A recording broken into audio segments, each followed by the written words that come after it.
ഒരിക്കൽ ഒരു റെയിൽവേ പ്ലാറ്റ്ഫോമിൽ ഒരു മനുഷ്യൻ ഏകാന്തനായി ഇരിപ്പുറപ്പിച്ചിരുന്നു. അനേക തീവണ്ടികൾ അവനെ കടന്നുപോയി. യാത്രക്കാർ ഓരോന്നിലും കയറി ലക്ഷ്യസ്ഥാനങ്ങളിലേക്ക് മറഞ്ഞു. പക്ഷെ അവൻ മാത്രം അനങ്ങാതെ അവിടെ തന്നെ ഇരിക്കുക.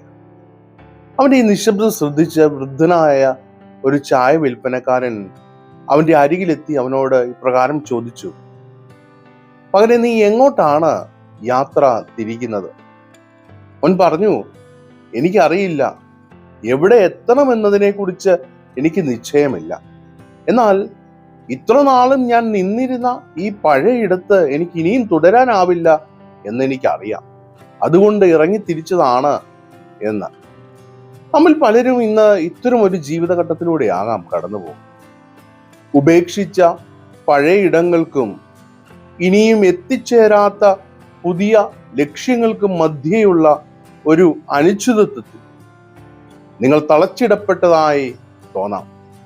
പക്ഷെ ഓർക്കുക, നീ പ്ലാറ്റ്ഫോമിൽ കാത്തു നിൽക്കുന്നു എന്നതിൻ്റെ അർത്ഥം നിനക്കായുള്ള വണ്ടി വരില്ല എന്നല്ല.